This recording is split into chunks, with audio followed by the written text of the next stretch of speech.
Dear friends, ഞാൻ നാട്ടിൽ നിന്ന് 2 വർഷം മുമ്പ് ടൂറിസം മേഖലയിലായിരുന്നു.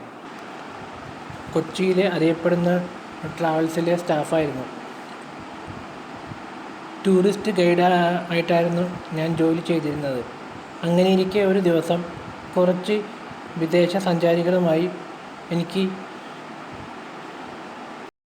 കൊടൈക്കനാലിലേക്ക് പോവുകയായിരുന്നു ഞാൻ. അപ്പോഴാണ് ഓഫീസിൽ നിന്നും നമ്മുടെ മാനേജർ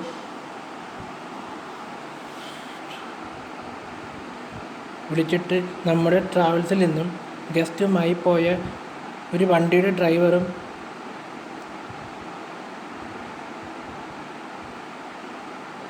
ഗസ്റ്റുമായി ഉടക്കി പിരിഞ്ഞു. ഗസ്റ്റ് വണ്ടിയിൽ കയറാതെ നിൽക്കുന്നുവെന്ന്. സീസൺ സമയമായതിനാൽ മാറ്റിക്കൊടുക്കാൻ വേറെ വണ്ടിയോ ഡ്രൈവറോ ഇല്ല. അതിനാൽ ആ ഗസ്റ്റിനെ ഞാൻ തൽക്കാലം എടുക്കണമെന്ന് വണ്ടിയും ഉടക്കിയ ഗസ്റ്റും ആയി ഞാൻ കൊടൈക്കനാലിൽ നിന്നും തേക്കടിയിലെ റിസോർട്ടിലേക്ക് പോയി. തേക്കടിയിൽ വേറെ ഡ്രൈവർ വന്നു അവരുടെ ട്രിപ്പ് ആരംഭിക്കുമെന്നും പുതിയ ഡ്രൈവർ വരുന്നത് വരെ എന്നെ റിസോർട്ടിൽ കാത്തിരിക്കാനും പറഞ്ഞു. രാത്രി 8 മണിക്ക് തേക്കടിയിലെത്തിയ ഞാൻ 9:30 ഡ്രൈവർ വരുന്നത് വരെ കാത്തിരുന്നു.